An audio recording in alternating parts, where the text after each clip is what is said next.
উপস্থিত সকলকে জানাই শুভ সন্ধ্যা।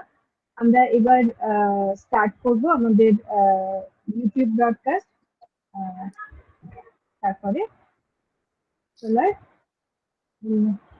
Help us with that. Once you give me the green signal, solar বললে আমরা শুরু করব।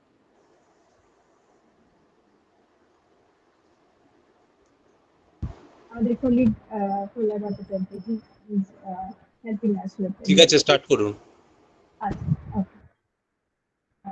সবাইকে শুভ সন্ধ্যা জানাই, আর আমাদের স্পিকার ডক্টর ফরিদা খানকে সুপ্রভাত জানাই।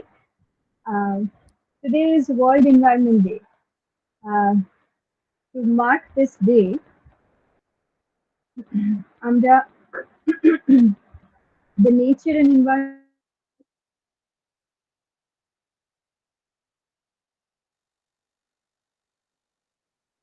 College, we have gathered today for this very special international webinar. We welcome you all.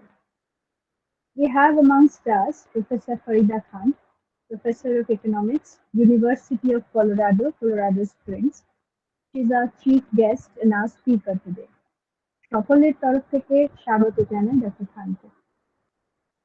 অনুষ্ঠানের প্রথমেই আমি আমাদের কলেজের মাননীয় অধ্যক্ষ মহাশয় ডক্টর হরিপ্রসাদ সরকারকে অনুরোধ করব অনুষ্ঠানের প্রারম্ভিক সম্ভাষণ জ্ঞাপন করার জন্য। Sir.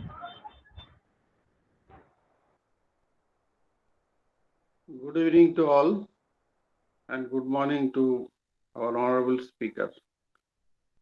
Welcome to all in the one-day international webinar on World Environment Day 2022, organized by Nature and Environment Subcommittee of Garhbeta College in association with IQAC Garhbeta College.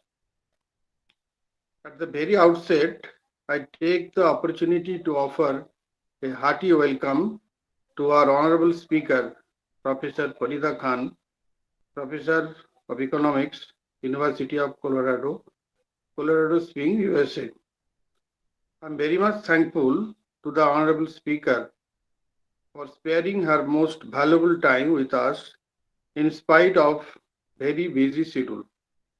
I'm also thankful to the joint conveners of Nature and Environment Subcommittee of Garhbeta College, Professor Uttam Sarkar and Dr. Urpita Banerjee, and also other members of the committee for their very active role in organizing this webinar today on World Environment Day.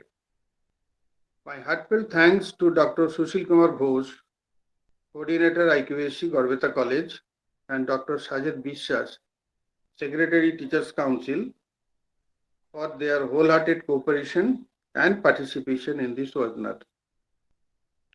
I'm also very much thankful to Mr. Pralay Kumar Bhattacharya, librarian, for the technical support, and all other faculty members and staff for their immense support for organizing this webinar.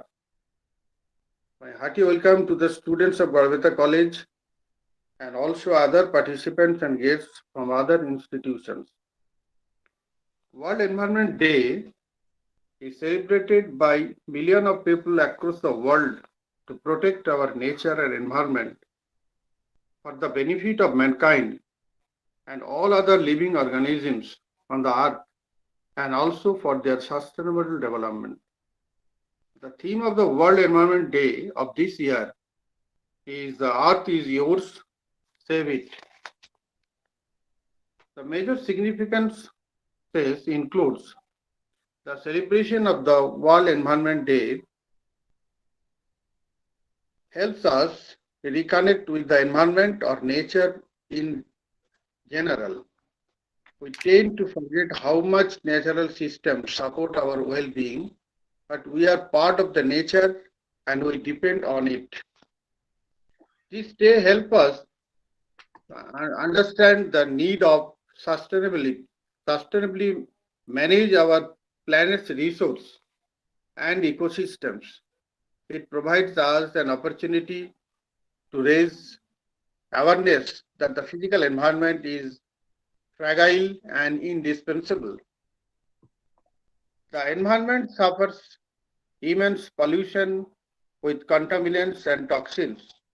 which have a harmful impact on our health that may cause various respiratory diseases, including types of cancers. World Environment Day inspire us to do something about these problems and aim to fix the environment without which we would not be able to survive. I hope that today's discussion by the erudite speaker on what can we do about environmental degradation, some basic points and conversation will find more knowledge on the theme. I wish this webinar a grand success. Thank you all. Thank you so much, sir. ধন্যবাদ আমাদের অধ্যক্ষ মহাশয়কে। Um, Today we are very much delighted to have Professor Khan as a speaker today. Dr. Farida Chaudhary Khan has a BBA in economics from Georgia College and State University, as an MS in economic policy and planning from Northeastern University, and a PhD in economics from University of Maryland. Her research background is in international trade policy, numerical general equilibrium models, and she works on economic development in South Asia, primarily on Bangladesh. She has written on topics related to capital goods, microcredit, gender, and more recently, environmental issues as they connect to indigenous peoples in India and Bangladesh. Her writing also includes topics on the US economy. বিশ্ব পরিবেশ দিবসে আমাদের কলেজের এই উদ্যোগে আপনাকে আন্তরিক স্বাগত জানাই ফরিদাদি। প্রথমে Professor Khan will speak about what can be done about environmental degradation. তারপর আমরা প্রশ্নোত্তর পর্ব অনুষ্ঠান থেকে করে তুলব with all our questions. So without further ado, I hand it over to you, Didi. Thank you so much. I'm very honored to be present to speak today, and I would like to thank Principal Dr. Sarkar as well as Dr. Banerjee for inviting me and allowing me this opportunity. And thank you all for coming and attending. I cannot see everybody, but I can see that there are about 30 something people. So welcome everybody, and I will not say anything further, but simply give you an idea of what I will be talking about and perhaps some expectations regarding how we will spend the next hour. So I have some small points that I will make. Of course, we can talk quite a long time and it might get to be bigger points. I might take some time. So my talk is essentially in three small parts. One is just to introduce what environmental degradation is, because that is what I'm focusing on, environmental degradation, rather than climate change. And so I will introduce that, and then I will make some points about how human and nature relations alter as we go through development. And I will use some language or thoughts from Amitav Ghosh's new book that he has written. And then the third part of the talk will be mostly about engagement regarding how to prevent, slow down, or address environmental degradation. So the third part should be longer, and it will focus primarily on my experiences with the environmental movement in Bangladesh. So that is going to be my focus, and hopefully by seeing what has happened in Bangladesh, perhaps we can learn some lessons in terms of what has worked, what doesn't work, what are the problems that developing countries today have in trying to um, slow down environmental degradation. So আর কিছু না বলে আমি এখন আমার talk-এ যাচ্ছি. After I'm done, hopefully we will all discuss various of these issues together. Thank you. So I will just try to present now.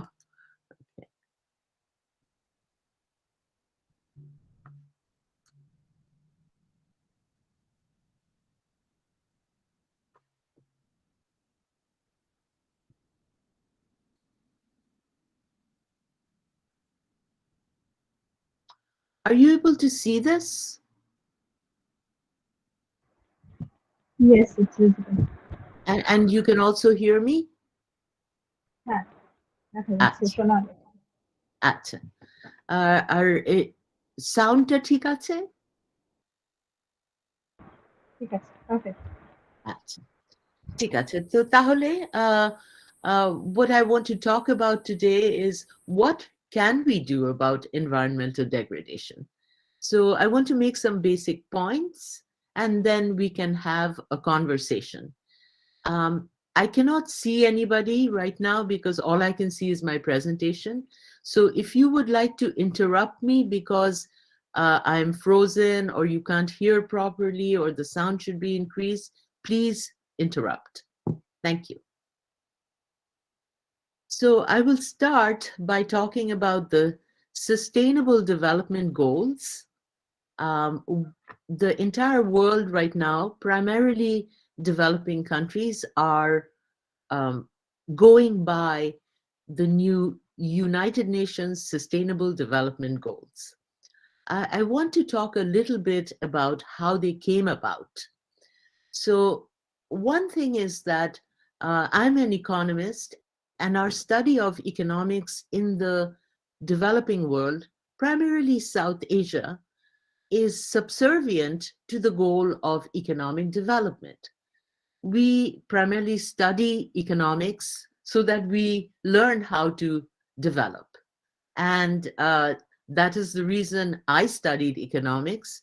And it is, in our Bengali culture to study orthoনীতি for the sake of unnayan. I hope I'm not too far from how you all see it as well. So in this goal of economic development, right around the turn of the millennia, we developed what are called the Millennium Development Goals. And those were focused on tackling extreme poverty. So in 1990, we had many people living in extreme poverty, more than 1 billion. And since 1990, they have been lifted out of extreme poverty. But we found that there were still more than 800 million people who were still living in extreme poverty. So the Millennium Development Goals were focused on targeting poverty, and the focus was on food, on work, on income. But as time passed and we got closer to 2015, we realized that this growth path and development path that the entire world was on, and the kinds of development changes that had been made in the economy were starting to degrade our environment. Also, the idea of climate change came about around this time. So we started to focus, rather than on poverty directly, we also started to focus on the environment. So the SDGs are also like the Millennium Goals, Millennium Development Goals, but the Sustainable Development Goals that the entire developing world is now following includes various environmental matters, such as having sustainable cities and human settlements, tackling our ecosystems, climate change, consuming and producing sustainably, etc. And this shift to environment has been a natural shift as we have found that development has taken us here. So it is important for us to focus very much on environmental degradation as we go forward. So environmental degradation is different from climate change. What we want to take a look at through this presentation and our discussion is how does environmental degradation manifest itself? How do we see it? What forms does it take? Then we have to ask the question, is it reversible? And then ask the question, what actions can we take? So one thing to keep in mind is environmental degradation is different from climate change in that climate change is a bigger, uncontrollable change, whereas environmental degradation is more micro and it is more widespread and related to our every action. So the rise of sea levels that happens with climate change is not something we can immediately control. It will take time, it will take effort, it will take the entire globe to come together. But the dumping of waste into water bodies, which is a type of environmental degradation, is something we can control. So environmental degradation is more within our control. We can take more actions. One thing, of course, is that environmental degradation and climate change interact, and together they create more problems for us. So I'm going to jump into the idea of environmental degradation, and I'm going to recall and bring here a well-known article by Rajiv Chopra, and it primarily focuses on India, but it is a general kind of article, so you could say that it applies everywhere. So Chopra, who has written this article in 2015, identifies various causes of environmental degradation. These are well known. As soon as you see them, you will know that you know all of these as well. So one of the things that he mentions, and it is understood in the development literature and literature generally, is the increase of population is causing greater use of natural resources.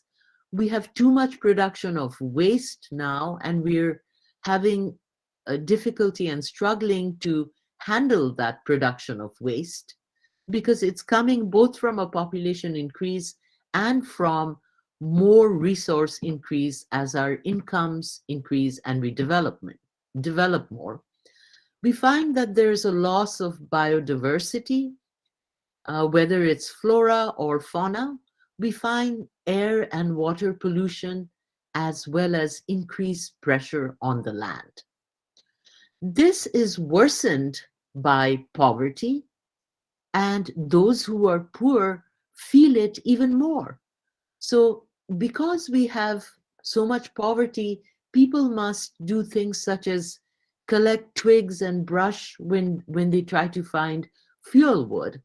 But then when they pick up the twigs and brush from the soil, that leads to more soil erosion. So there's an interaction of poverty and environmental degradation, which is quite tragic in South Asia. So with poverty and lack of infrastructure, people have problems with waste disposal and cannot do it in the old ways that they used to. So if we also look at, let's say, Adibashis in the Northeast and in various other parts of India, and Adivashis in the eastern part of Bangladesh, they do what is called jhum cultivation, which is essentially slash and burn cultivation.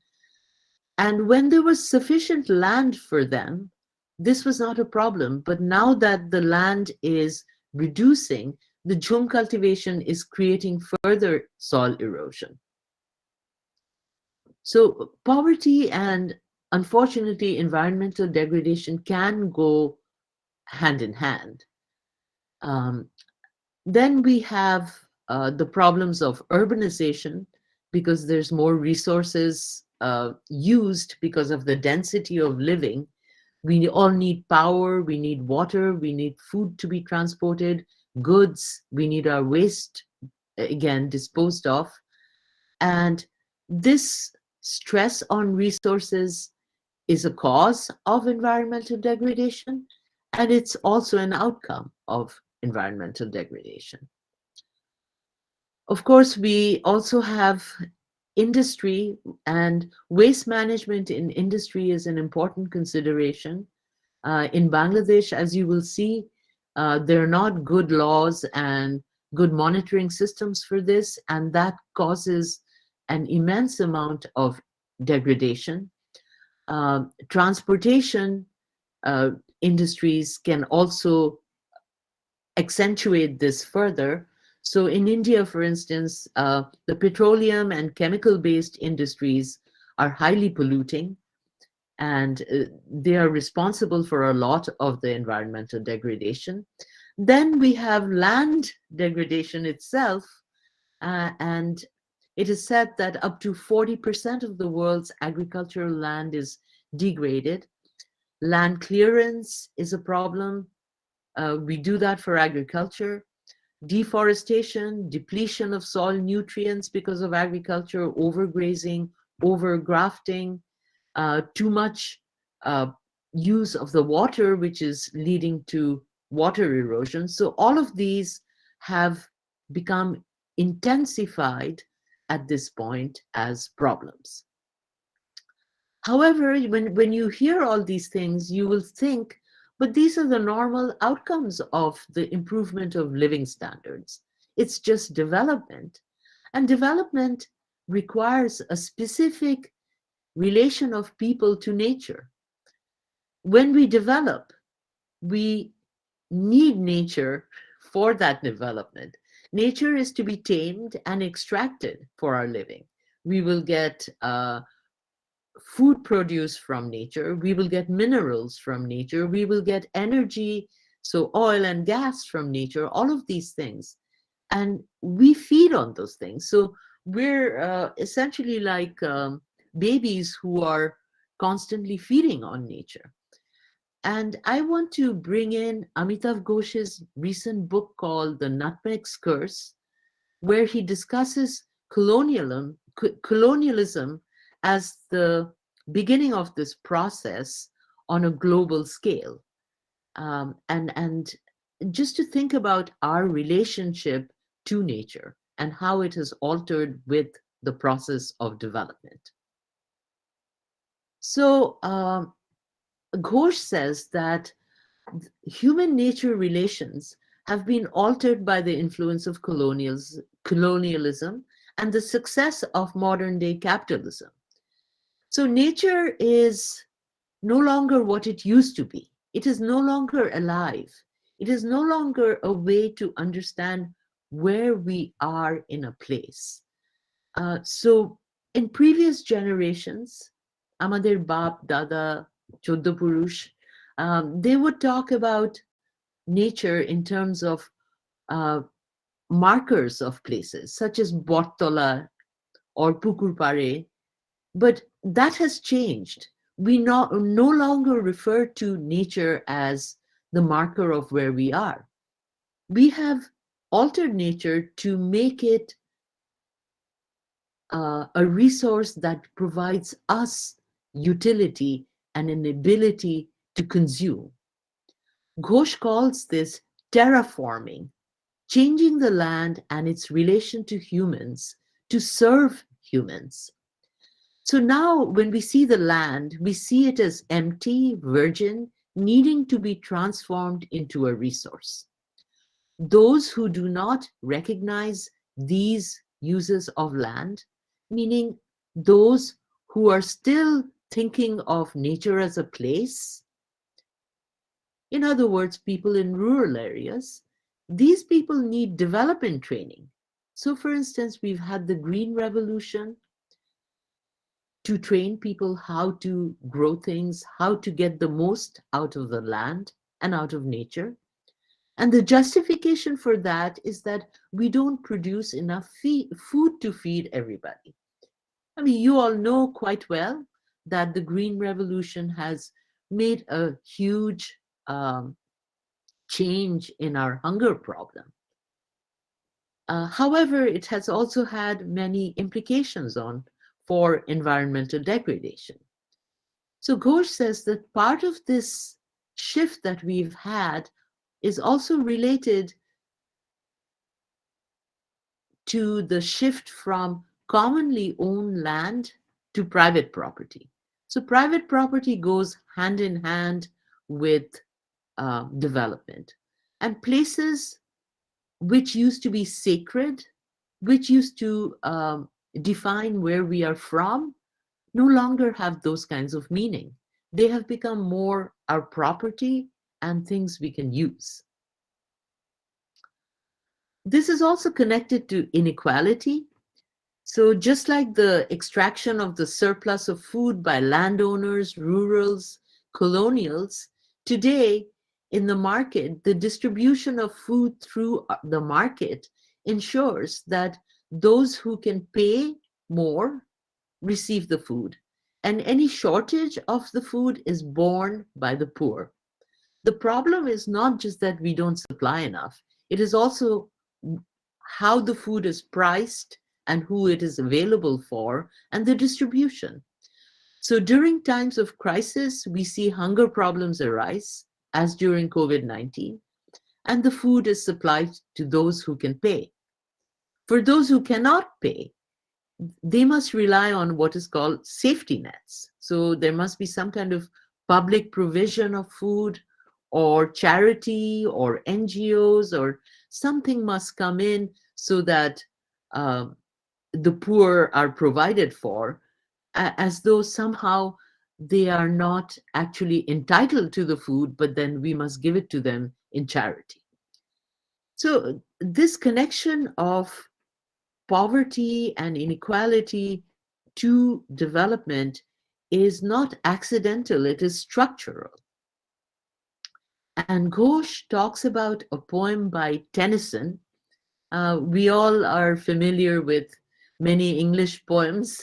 So here is one that Ghosh is evoking, and Tennyson's poem in Memoriam says that humans are the crowning race. So this poem is a way of exalting humans to everything above nature, to sort of provide a justification for why humans must be able to extract from nature.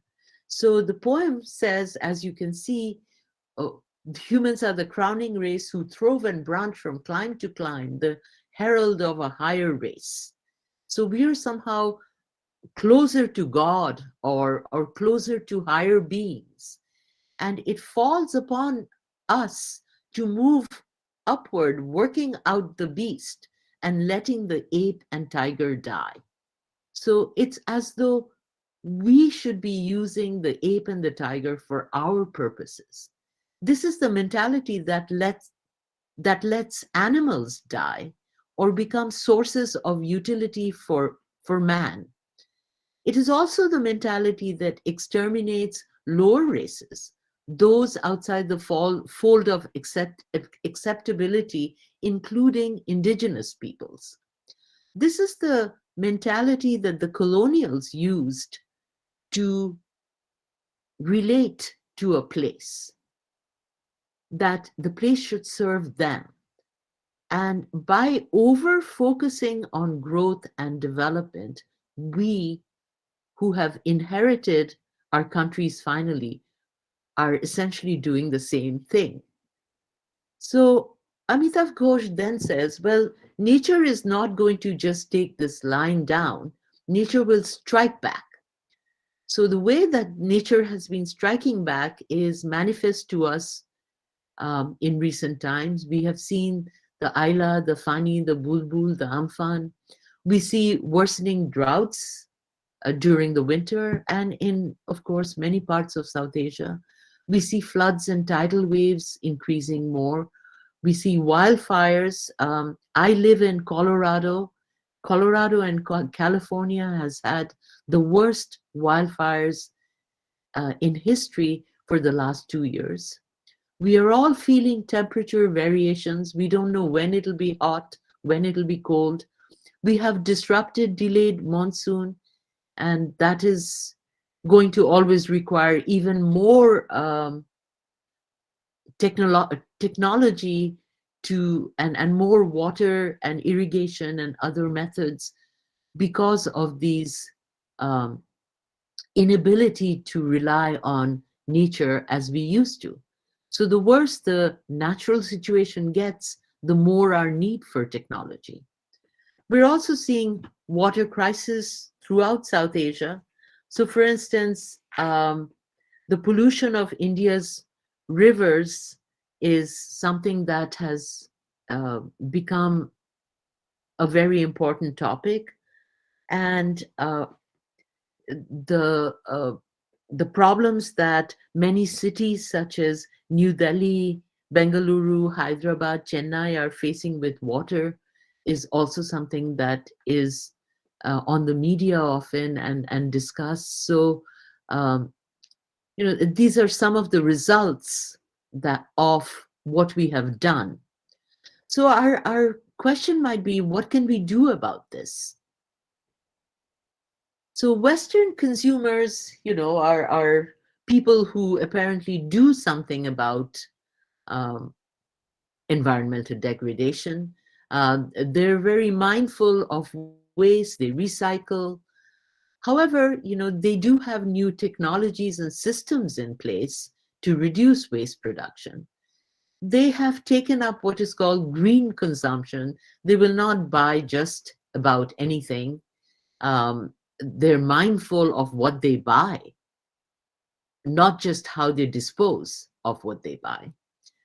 And the materials that they use for containers and packages are often new disposable materials that are biodegradable. So for example, styrofoam is not something that is used very much amongst Western consumers. We now have styrofoam substitutes that are biodegradable. We have to keep in mind that not all consumers in the United States follow these initiatives. It's a small group, probably less than half. Most of the United States, which is consuming a lot and it's spread out all over the country, are still not even recycling their plastic. So they will throw things in the trash can without even thinking.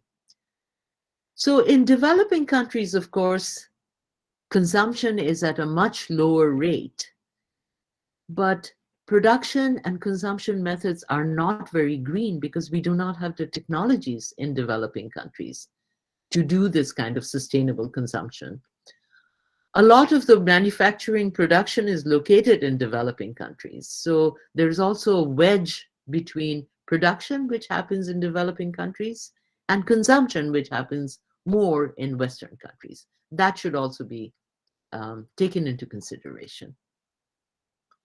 So we can think about 3 levels of engagement that we can have. So individual level, people can do much at the individual level to protect the environment. As Dr. Sarkar was mentioning, we can do things such as we can care for our environment in our own home and immediate surroundings. An individual, he or she, can refrain from environmentally harmful consumption. We can be a bit like the Westerners. We can teach the value of good environment to children, relatives, and friends. So there is some things that we can learn from Western consumers uh, in terms of how they are um, dealing with um, green consumption and green production and calling for green production. At the community level, much can be done without necessarily help from the government. So, for example, people in a given community can band together to save trees, water bodies, open spaces in their locality. However, there's also things to be done at the national level. The major sources of environmental deterioration is often rooted in government policies at the national level. And I understand that in West Bengal, there's a state level and a national level. So there are two different levels to work at. So it's necessary to influence national policies in order to protect the environment. So what can we do? It depends on who we are and what level we want to engage in. And I will focus on the experience of Bangladesh, and I will focus on the experience of an organization, actually two organizations, BAPA and BEN, to illustrate this. So I'll just go over how they came about and what they've done quickly.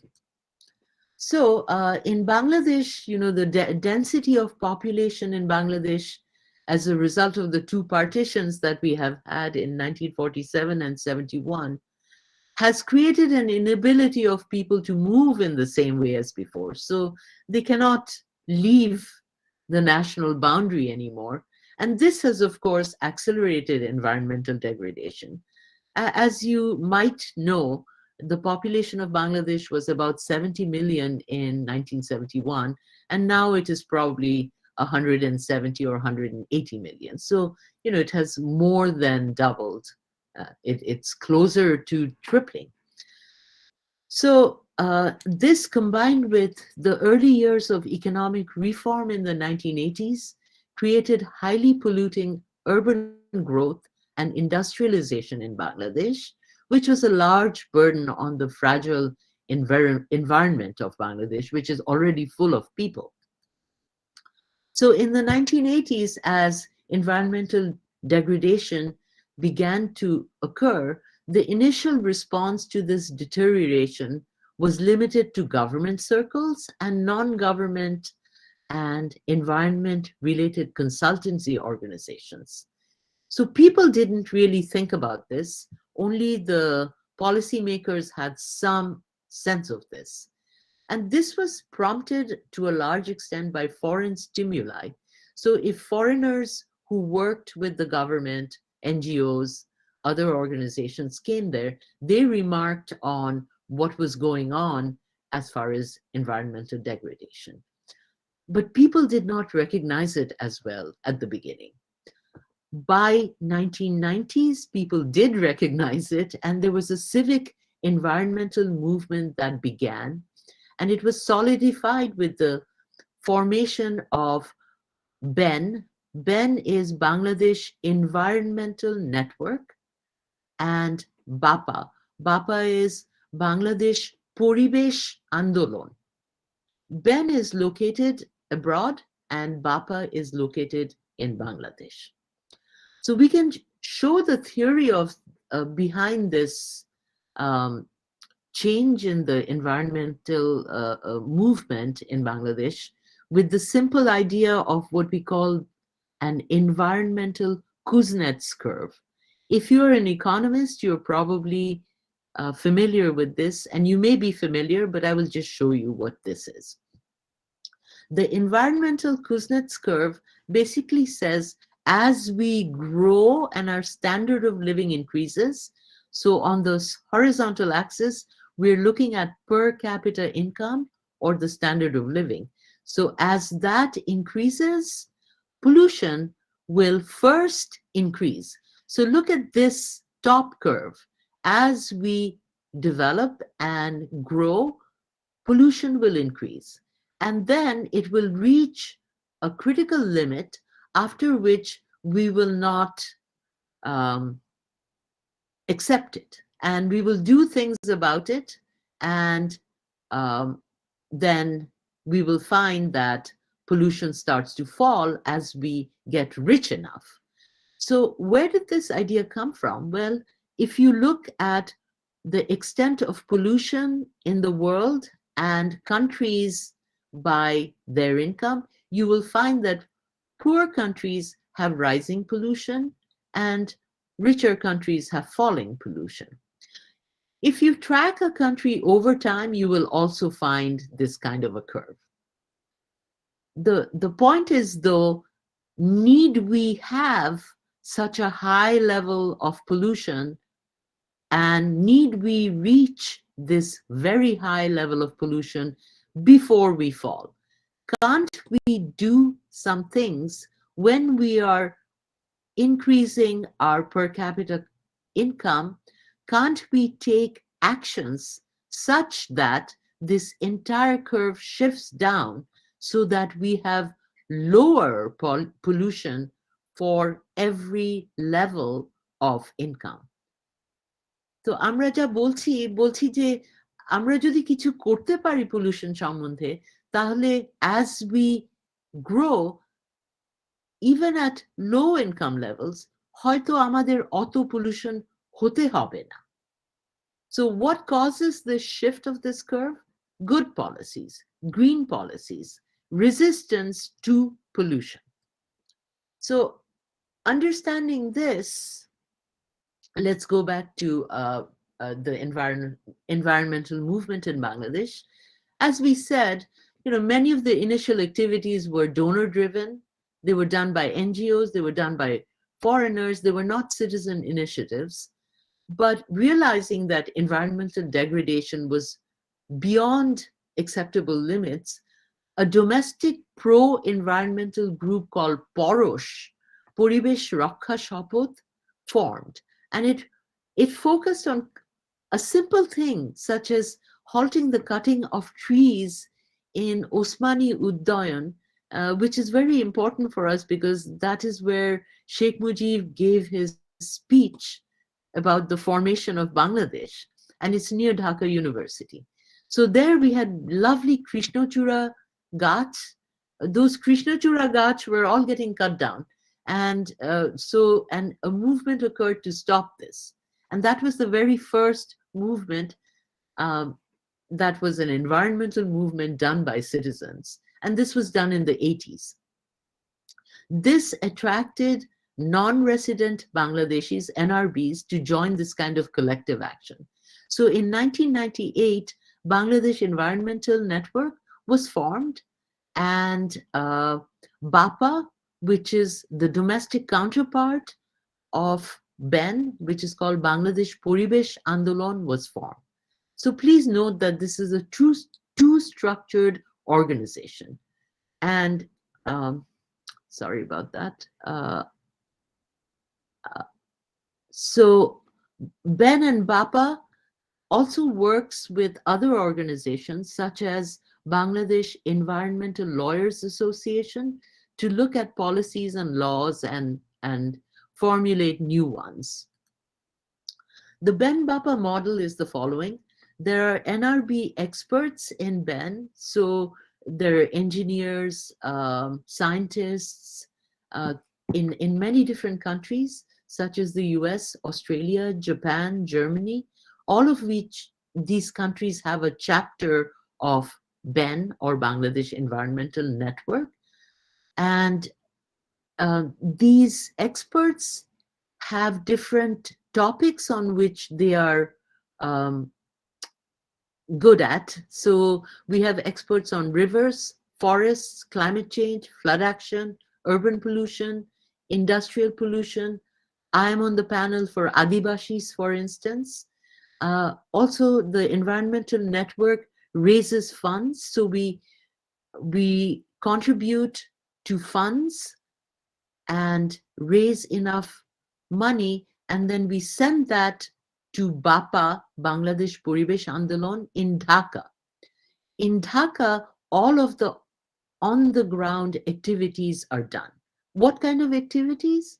If recognition of any type of environmental degradation, rallies to stop environmental degradation, advocacy to the public, to writing in the press, talking at press conferences to make sure people are aware of environmental degradation, and then finally lobbying activities with the government to make sure that they understand that citizens do not want this.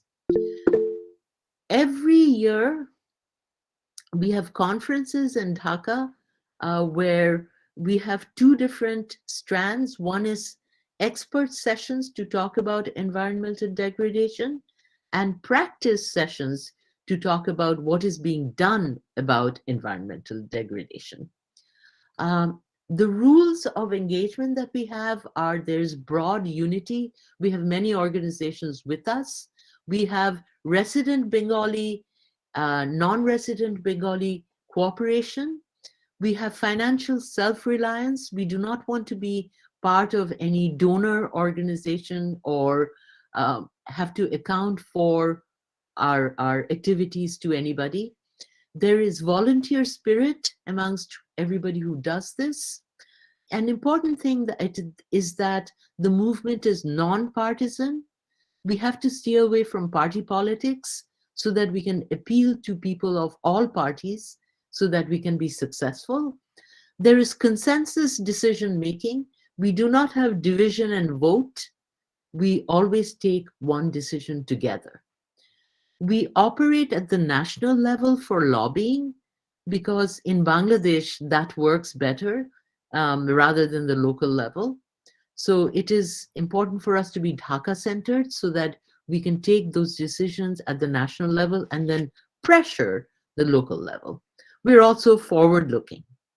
Some of the accomplishments of Ben has been that Ben has been instrumental on banning the two-stroke engine vehicles in 2002. Ben has been very key in the introduction of unleaded gasoline in 2000. Plastic bags have been a very big problem. They have been banned, but people still produce them and use them. So the ban has to keep getting put back on. So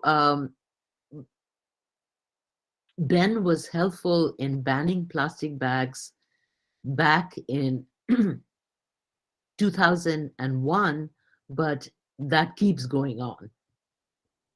Ben is also active in the removal of cross dams and sluice gates from one of the rivers called the Boral River, which basically almost died as a result of these dams and sluice gates that was stopping its flow.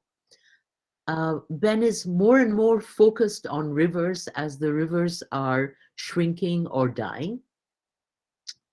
Ben has been instrumental in the adoption of building codes. Ben has been instrumental in protesting the nuclear plant that the government intends to make in Rupur in North Bengal and the coal-fired plant in the Sundarban. Unfortunately, we haven't been able to stop this, but this is a continual struggle. We also have managed to put into place protection for rivers through legislation.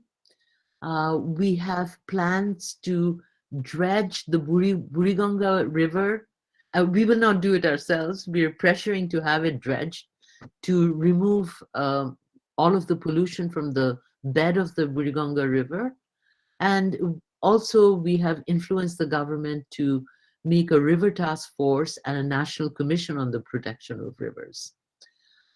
Also, as far as urbanization and how it is occurring, there has been a substantial amount of intervention through the use of architects and others to look at the Dhaka city's master plan and how water bodies are affected by this, as well as air pollution, etc.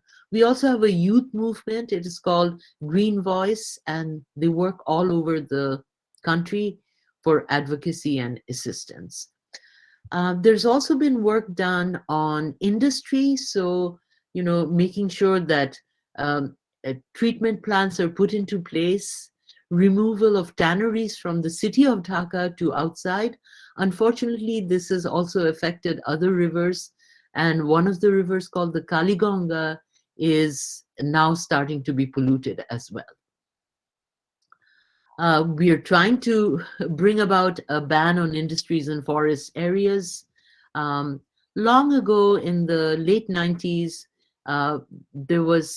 Ben joined the movement to stop the open pit coal mine in Phulbari in the Barind district in the northwest of Bangladesh. Um, Also,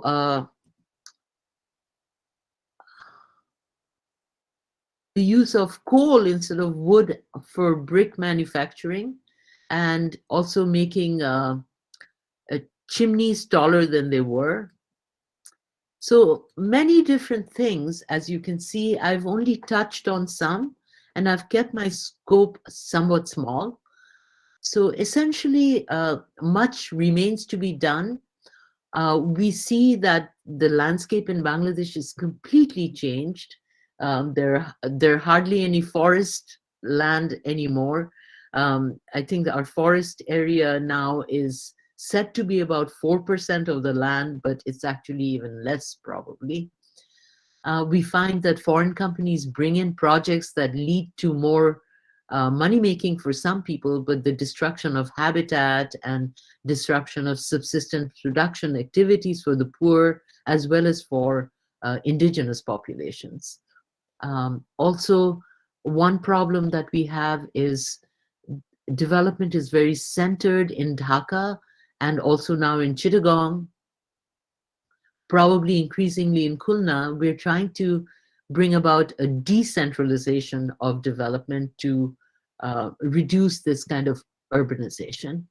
Also, we've had many protests against coal-fired plants. We want to see the use of coal reduced in Bangladesh.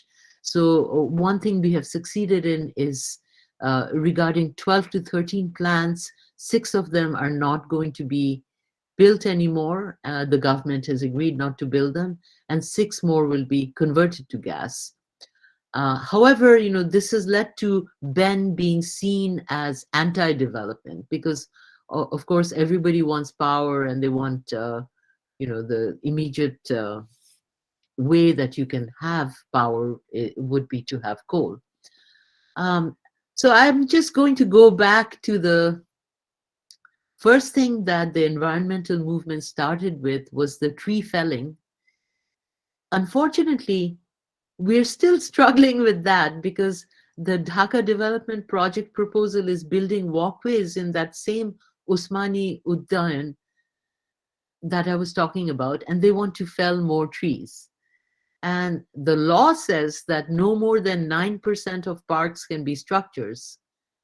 But this proposal that the Dhaka Development Project has would make the structures more than 13%. So Ben is trying to block that proposal.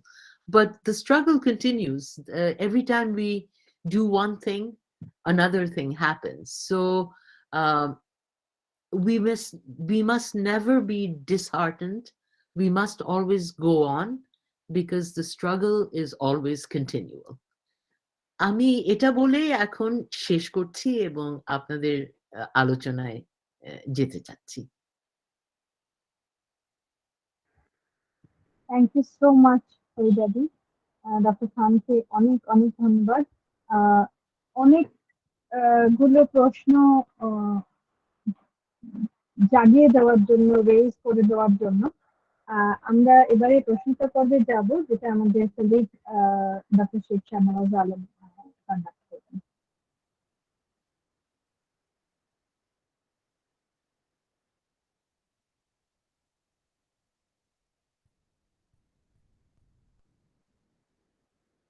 Hello, Shahnawaz, আপনি আছেন?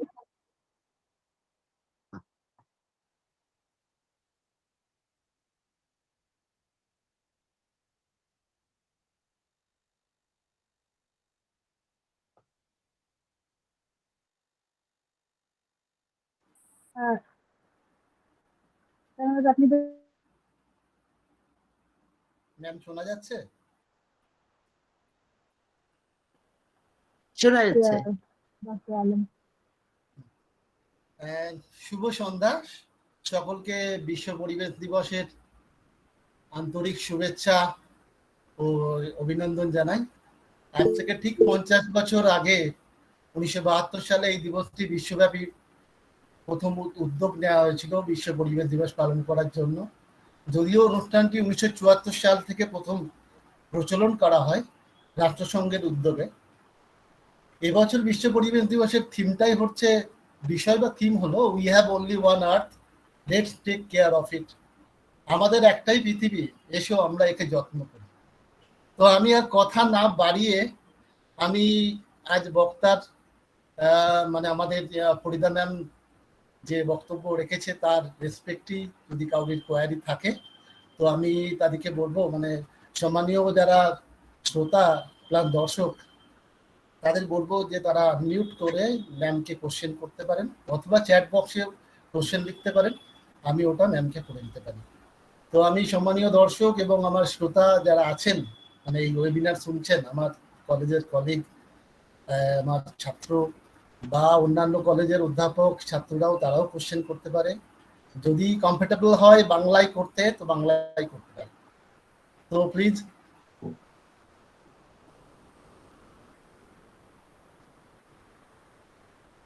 আমার একটা প্রশ্ন ছিল আর কি।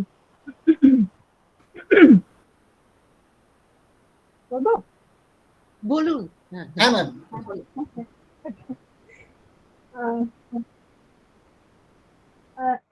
আমার কতগুলো observation আর কি। নাও দ্যাট আমি আমার পার্সপেক্টিভে একটু বলি যে আমি যে ডেভেলপ কান্ট্রি যেভাবে নিজেদের কনজাম্পশন এবং নিজেদের এনভায়রনমেন্টাল কনসিয়াসনেস টাকে রিডিফাইন বা রিফাইন করার একটা চেষ্টার মধ্যে দিয়ে যাচ্ছে, আমি একটুখানি দেখেছি। তারপরে আমি আমার দেশে আশেপাশে যখন দেখছি যে থার্ড ওয়ার্ল্ড ইজ ডেভেলপিং, আমরা ডেভেলপ করছি, আমাদের অ্যাসপিরেশন গুলো, আমাদের ইচ্ছাগুলো, আমাদের স্বপ্নগুলো সবই পুরোটাই তো ফার্স্ট ওয়ার্ল্ডের মতো। কারণ আমরা সবসময় আমার উপরের শ্রেণীতে যারা আছে তাদের মতো করে ভাবার চেষ্টা করি, তাদের মতো করে চলার চেষ্টা করি। তো আমরা মোটামুটি চেষ্টা করি যে মিমিক করতে, যে ডেভেলপ কাউন্টার পার্ট আমাদের যারা আছে তাদের। এবার যদি আমাদের এই ওয়েল বিইং বা ভালো থাকার বা ভালো উন্নত হওয়ার ডেফিনিশনটাই হয় গ্রেটার কনজাম্পশন, তাহলে আমরা ইন্ডিভিজুয়াল লেভেলে একজন এনভায়রনমেন্টালি রেসপন্সিবল পারসন কিভাবে হয়ে উঠবে। মানে আমি যেটা দেখি যে আমরা ছোটবেলায় দেখেছি, সবাই দেখেছি যে আমরা বাজারে যাচ্ছেন, বাবা মায়েরা বাজারে যাচ্ছেন যখন বাজারের থলি হাতে নিয়ে, কিন্তু আমরা খালি হাতে বাজারে যাই, আমরা প্লাস্টিকের থলিতে করে খাবার কিনে চাইছি। আমরা অতিথি যখন বাড়িতে আসে, আমরা তাকে যে চালের ভাত খাওয়াই, যে খাবারটা খাওয়াই, সেটা কি পরিমাণ রাসায়নিক প্রয়োগ করে, কি পরিমাণ গ্রাউন্ড ওয়াটার ডিপ্লিশনের ব্যবস্থা করে চাষ করা হয়েছে আমরা খোঁজ নিই না। ওটাই আমাদের ভালো খাবারের আইডিয়া আর কি। মানে এটা যে কি অস্বাস্থ্যকর খাবার খাই আমরা, কি অক্ষতিকারক খাবার খাই আমরা, আমরা জানি না, আমরা জানতেও চাই না যে আমাদের ছেলে মেয়েদের পাতে আমরা যে খাবারটা দিচ্ছি সেটা কতখানি বিষাক্ত। We don't care actually. মানে আমাদের চারপাশে আমি থার্ড ওয়ার্ল্ড পার্সপেক্টিভ থেকে বলছি, মানে আমি একটা খুব কষ্ট পরিবেশ, মানে জঞ্জালের পাহাড় জমে ওঠে। We have seen people living in you know in garbage heaps. We have seen the famous pictures in Dharavi and Jakarta, those places also. সমস্ত নদী পুকুর ধীরে ধীরে মরে যাচ্ছে, জঙ্গল ভ্যানিশ হয়ে যাচ্ছে। প্রতিদিন আমরা দেখতে পাই, যখন আমরা কলেজে যাই আমরা দেখতে পাই আশেপাশে সমস্ত শাল গাছের জঙ্গল ঠিক ম্যান হাইটের সমস্তটা পুড়ে ছাই হয়ে আছে। এটা আমরা প্রতিদিন দেখতে পাই। আমরা খুব একটা কথা তো বলি না সেটা নিয়ে, আমাদের কোনো অসুবিধাও হয় না, বা আমরা এটা নিয়ে খুব যে বদার সেটাও নয়, একটু আহা উহু করলাম তারপরে ফিরে যাই। আমার প্রশ্ন এটাই যে If we are not responsible at individual level, can we ever be responsible at any other level?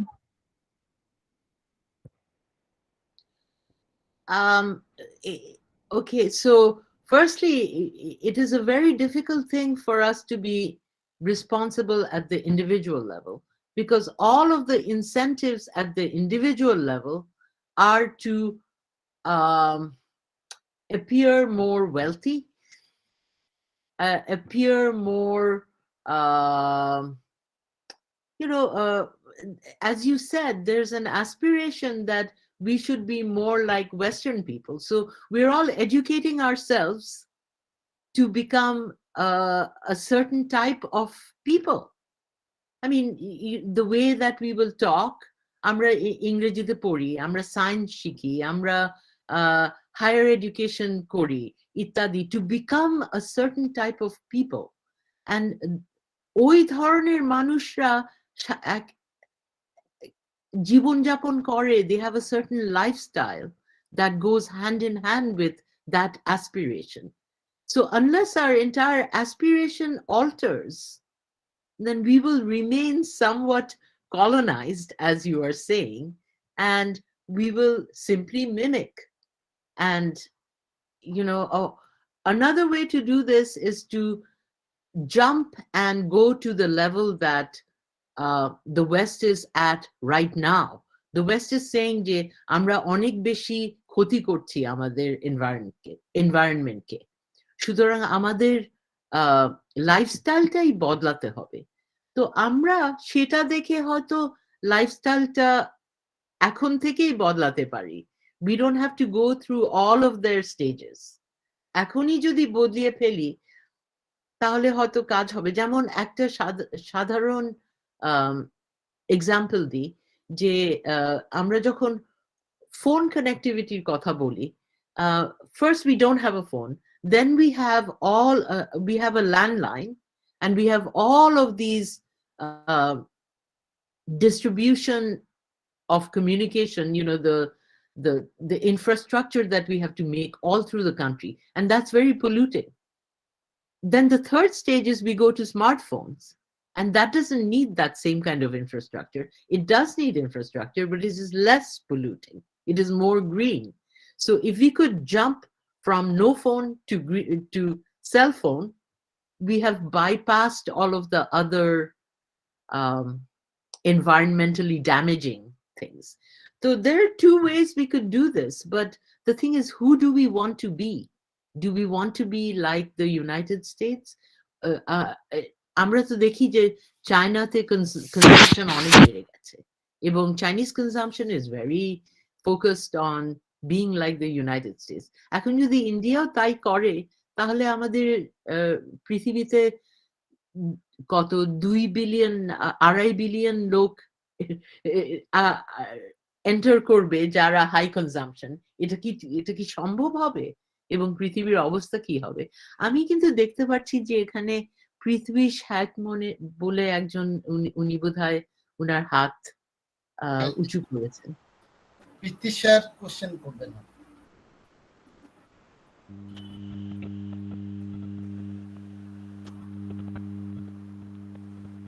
শুনতে পাচ্ছেন? শুনতে পাচ্ছি আমরা। কানেকশনের প্রবলেম।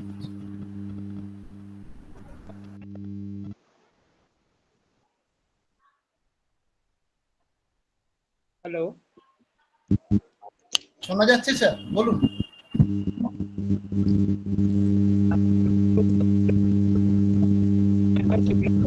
করা যাবে, কিন্তু আমার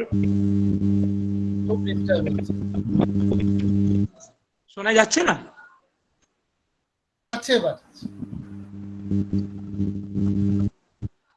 আমার যেটা একটা বলার, আমরা উন্নত দেশগুলোর কনজাম্পশন প্যাটার্নের কথা বলছি বা তারা কিছুটা সচেতন, এটা বলছি, কিন্তু এখানে আমার মনে হয় এটা কি আমাদের দেখার দরকার নেই যে আসলে উন্নত দেশগুলোর যে এনভায়রনমেন্ট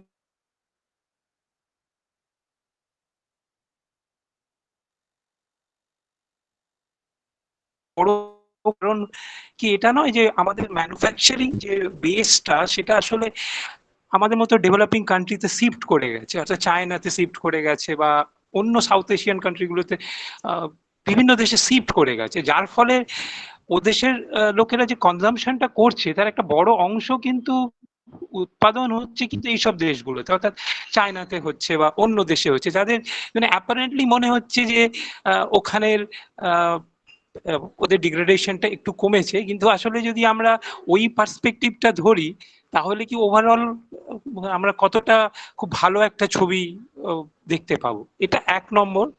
আর দু নম্বর, আমার কুজনেটস কার্ভ নিয়ে একটা মানে প্রশ্ন আছে।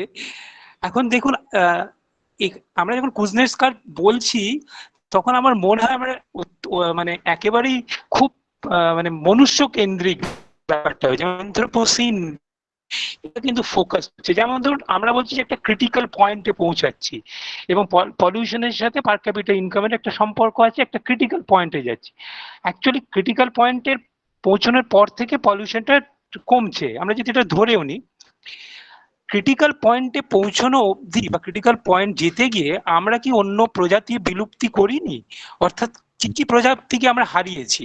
আমরা আমাদের কেবলমাত্র মানুষের কথা মনে করছি হয়তো। হয়তো যদি আমরা নতুন কুজনেটস কার্ভকে একটু তলার দিক করে আঁকতে পারি তাহলে হয়তো খুব বেটার হবে। কিন্তু এই ক্রিটিক্যাল পয়েন্টে পৌঁছতে গিয়ে আমরা কিন্তু অনেক প্রজাতিকেও হারিয়ে ফেলেছি। সুতরাং কুজনেটস কার্ভে আমার মনে হয় এটা একটা বড় সমস্যা যে অতিরিক্ত মানে মানে হিউম্যান সেন্ট্রিক হওয়াটা খারাপ আমি বলছি না, কিন্তু আমরা যদি খুব লং টার্মে দেখি তাহলে কিন্তু হিউম্যান সেন্ট্রিক আমরা এটাকে বলতে পারবো যদি কিন্তু আমরা অন্যান্য আমাদের প্রজাতিগুলো অন্য প্রজাতির কথাও ভাবি। এইটা আমার একটা প্রশ্ন, 2 নম্বর প্রশ্ন। আর আরো কয়েকটা প্রশ্ন আছে, যদি সময় হয় আমি পরে করতে চাই। ধন্যবাদ ম্যাডাম। আপনি একদম ঠিক বলুন নাকি? হ্যালো, আমি একটু পিচ্ছির স্যারের সাথে আরেকটু কিছু যোগ করছি, আমার ব্যক্তিগত মানে একটু কোয়ারি। আপনি কুজনেট কার্ভ নিয়ে বললেন পার ক্যাপিটা যদি বৃদ্ধি পায় তাহলে এনভায়রনমেন্টাল পলিউশনের একটা সম্পর্ক আছে, ওটা হয় রাইজ হবে না হলে ডিক্রিজ হবে, একটা ক্রিটিক্যাল পয়েন্টের দিকে যেটা যাচ্ছে। তো আমরা জানি এনভায়রনমেন্টালি বা কোনো রকম ইন্ডাস্ট্রিয়ালি আরবানাইজেশন করতে গেলে অনেক কিছু মানে পলিসি নিতে হয় গভর্নমেন্টের। তো সেইগুলো স্ট্রেনথেন হচ্ছে না কেন? সেগুলো মানে আমরা কেন, আপনি ইউটিপির কথা বলেছেন, আপনি ওয়েস্ট ম্যানেজমেন্ট ডিগ্রেডেশনের কথা বলেছেন, আপনি অয়েল স্পিল গুলোর যে হাইড্রোকার্বন যে হারে আমরা ইউজ করছি সেগুলোর প্রভাব কমানোর একটা ইফেক্টও কথা বলেছেন। তো আমরা সেগুলোকে কি করে কোরিলেট করতে পারি? মানে আমরা কি সত্যিই শুধু পার ক্যাপিটা ইনকাম করার বৃদ্ধি করার জন্য পলিউশন ডেকে আনছি, এনভায়রনমেন্টের ক্ষতি করছি? এটা আপনাদের এনভায়রনমেন্টাল মানে ইকোনমিক্স হিসাবে আপনার কাছ থেকে আমি একটু মানে আরো ব্যাখ্যা চাইছি। তো আপনি ঠিকই বলেছেন যে এই প্রথমত আমরা যে ওয়েস্টার্ন কনজিউমারদেরকে খুব বলছি যে ওরা খুব এখন সুন্দরভাবে লাইফস্টাইল লিড করছে যাতে মানে ওদের কনজাম্পশন অত পলিউটিং না। এটা ঠিক যে ওয়েস্টে এখন কনজাম্পশনটা কনসেন্ট্রেটেড হয়ে গেছে এবং আমাদের দেশগুলোতে প্রোডাকশন কনসেন্ট্রেটেড হয়ে গেছে। সুতরাং প্রোডাকশন পলিউশন বা প্রোডাকশন এনভায়রনমেন্টাল ডেগ্রেডেশনটা ওয়েস্টে অত হচ্ছে না, ওদের ওখানে গ্রিন ইন্ডাস্ট্রিজ আছে। মোস্টলি এখানে কি, এখানে অ্যাডমিনিস্ট্রেশন, এখানে সার্ভিসেস এবং এখানে high skill computer based industries. তো এসবে তো বেশি ওয়েস্ট প্রোডাকশন হয় না, কিছুটা এগ্রিকালচার আছে ঠিকই, ইউনাইটেড স্টেটসে যেমন এগ্রিকালচারটা আছে, কিন্তু since the production has shifted to the developing world and to countries like India, it is important that we also focus on production. So all of those other industrial treatment and waste disposal and all that is even more important for us. It is true. But আমি just বলতে চাচ্ছিলাম যে consumption এন্ডে যে আমরা কি করতে পারি ওটা হয়তো আমরা আমাদের কিছু শেখার আছে না now. But and if you're going to learn anything from the West, it should be more about how to consume in a good way rather than how much more to consume. So ওইটাও আছে এবং আরেকটা জিনিস হচ্ছে যে এই কুজনেটস curve অনেক একটা লিনিয়ার রিলেশনশিপ। এটা মাত্র পলিউশন দেখছে, অন্য কিছু দেখছে না। পলিউশন দেখছে এবং ডেভেলপমেন্ট দেখছে। এবং এই ডেভেলপমেন্টটা যে আমরা চাই এটা তো সবাই এগ্রি করবে। মানে আপনি যে কোনো মিডল ক্লাস মানুষের সাথে কথা বলেন, দে ওয়ান্ট মোর গ্রোথ। ইন্ডিয়ার গ্রোথ রেট কেন পড়ে গেল, বাড়লো না কেন, বাংলাদেশের গ্রোথ রেট বেড়েছে নাকি, কার গ্রোথ রেট, ইথিওপিয়ার গ্রোথ রেট বেড়ে গেছে। This is our constant focus. We have to get away from growth rates and focus on other measures. What are those other measures?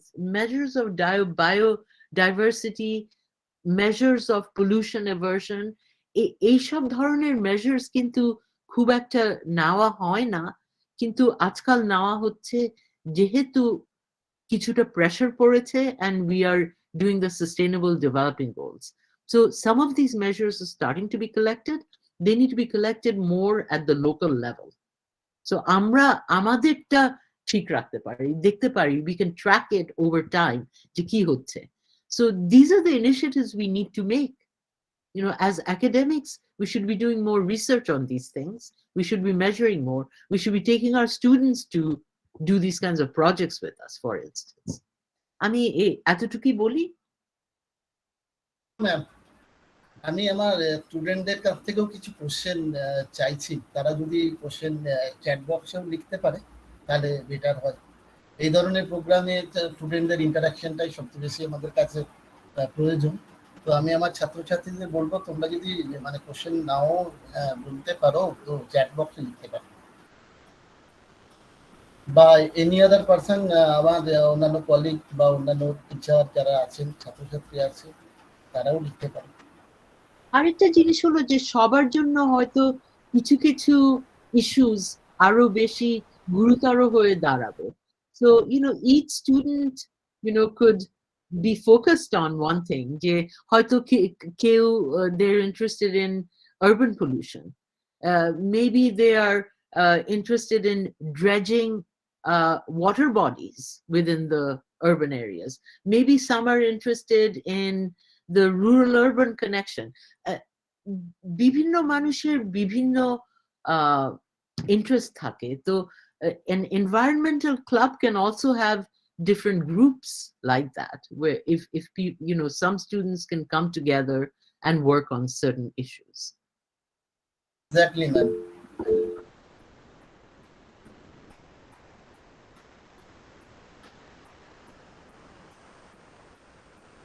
I'm seeing the hand raise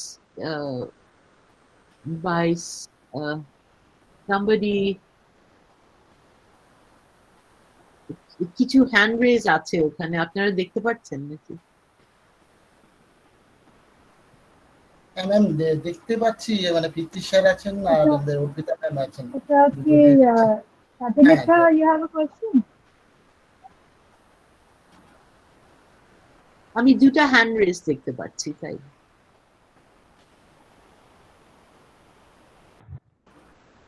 আমাদের প্রথমে একটা question, কাউরিয়ার question আছে?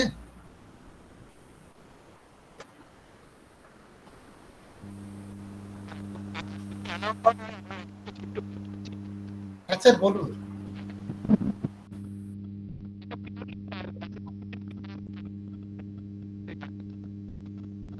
বিভিন্ন করে IPCC বা এই ধরনের যে প্রতিষ্ঠানগুলো আছে যারা ক্লাইমেট চেঞ্জের উপর বা কাজ করছেন, এখানে যে কাজগুলো আমি দু একটা কাজের অল্প কিছু দেখেছিলাম। তো আমার মনে হয়েছে আমরা ইকোনমিস্টরাও এই সমস্যাটার কে একটা মার্কেট সলিউশনের মাধ্যমে সমাধান করতে চাইছি। এইটা আপনার কতটা মনে হয় যে এটা মানে বাস্তবসম্মত? আমি যেখানে যেমন নর্দাসের একটি লেখাতে দেখছিলাম যে উনি একটা জায়গা বলছেন যে টেম্পারেচার যদি বৃদ্ধি পায় তাহলে কি হবে, কত আমাদের গ্লোবাল আউটপুট কত রিডাকশন হবে, এবং যেভাবে উনি কার্ভটাকে এঁকেছেন তাতে মানে খুব একটা বেশি ইম্প্যাক্ট আউটপুটের ক্ষেত্রে হবে বলে উনি অন্তত মনে করছেন না, খুব একটা ইন দ্য সেন্স আমি যদি লং টার্মের পার্সপেক্টিভে ভাবি। এবং সেখানে যিনি একটা যুক্তি দেখিয়েছেন যে আসলে আমাদের প্রোডাকশন গুলো একটা সময় অধিকাংশ ইনডোর বেসড হয়ে যাবে, সুতরাং মানে ইনডোর প্রোডাকশন হওয়ার জন্য আমাদের ইম্প্যাক্ট হবে না। এবং খুব মানে এখানে যেটা অ্যাভয়েড করে গেছে সেটা হচ্ছে যে টিপিং পয়েন্ট গুলো কি হবে, এই যে আমাদের প্রজাতি বিলুপ্তি কি হবে, এইগুলো খুব সুন্দরভাবে অ্যাভয়েড করে গেছেন এবং আলটিমেটলি একটা মার্কেট সলিউশনের দিকে সেটা দিয়েছেন। কিন্তু আমরা যদি অন্য যারা রিসার্চার আছে, সায়েন্টিস্ট যারা আছেন, যারা অন্য বিষয় থেকে, তারা কিন্তু এই কথাটা বলছেন না। সুতরাং আমরা ইকোনমিস্টরা এই, এবং দেখুন আমরা গ্রেটা থার্নবার্গের বিভিন্ন সময় তার বিরোধিতা করছি, আমাদের রাজনীতিবিদরা সারা পৃথিবী জুড়ে বিরোধিতা করছে, অর্থাৎ এনভায়রনমেন্টাল ডিগ্রেডেশনের ডিনায়ার একটা ক্লাব হয়ে গেছে। তারা আমাদের দেশেও দেখেছি, বিদেশেও দেখেছি যে তারা ডিনাই করছে না এসব কিছু হয় না, আগে তো ছিল, আমরা আসলে সহ্য ক্ষমতা আমাদের একটুখানি কমে গেছে সেই জন্য হচ্ছে। তো এর জন্য কি আমরা ইকোনমিস্টও বেশ কিছুটা দায়ী নয়? আমরা আসলে সমস্যাটা একটা জানি না কোনো মানে আইডিওলজিক্যাল একটা পয়েন্ট অফ ভিউ থেকে এটা দেখার চেষ্টা করছি বলে আমরা সমস্যার সম্বন্ধে খুব একটা সিরিয়াস নয়। শুধুমাত্র রাজনীতিবিদদের দোষ না দিয়ে আমাদের ইকোনমিস্টদেরও কি নিজেদের একটু রিথিঙ্ক করার প্রয়োজন নেই, বিশেষ করে মেইন স্ট্রিম ইকোনমিস্টদের কথা আমি বলছি। Thank you madam. Obviously, I would agree completely with you. Economists are interested in the market. They're interested in growth, which is always goes hand in hand with accumulation and wealth accumulation and income inequality often. The people who have vested interests in this process will also side with the economists. So a regular mainstream economist is going to want development. And as soon as you try to resist that, you will be called anti-development. So, economists are political, is what I'm trying to say, is that, an economist that supports the market is really not a neutral person. It is a very political act to support the market. And then, if you tell the economist,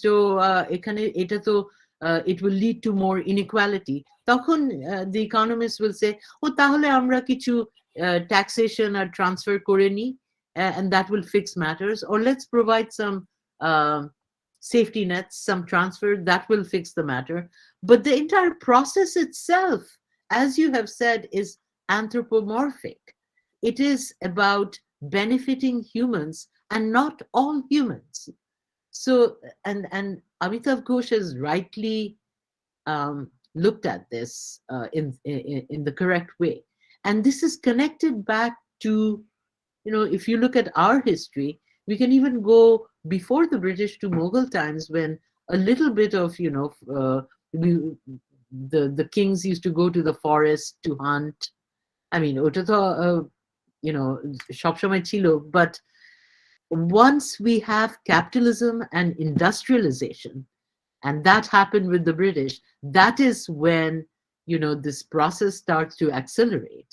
And industrialization in its modern way has accelerated this degradation to such a large extent that, we should look back and see the last 200 years is the biggest crime that we have placed on the earth, that we have waged on the earth. So of course, economists, they will be out of business if they don't agree that this should continue. তো আমি এখন honourable principal sir মনে হচ্ছে হাত তুলেছেন sir. হ্যাঁ madam, নমস্কার। আমি আপনার যে বাংলাদেশের পার্সপেক্টিভে আপনি যে আলোচনাটা করলেন, আমি সেখানে যেটা আপনাকে একটু জানতে চাই, একটু জানার আমার কৌতূহল হচ্ছে, সেটা হচ্ছে পপুলেশন এক্সপ্লোশনটা তো আপনি একটা ইম্পর্ট্যান্ট একটা ইয়ে করেছেন, মার্ক করেছেন। তো এখানে গভর্নমেন্ট পলিসিস কি হতে পারে? এখানে আপনি বেন বা বাপার কথা বলেছেন। তো এখানে যেহেতু একটা বাউন্ডারি রেস্ট্রিকশন আছে এবং পপুলেশন হাই পপুলেশন এখন বাংলাদেশে, তো এইটাতে মানে কিভাবে এনভায়রনমেন্ট ডিগ্রেডেশন কিভাবে রিডিউস করা যায়, মানে এর কোনো ওয়ে আউট আছে কিনা?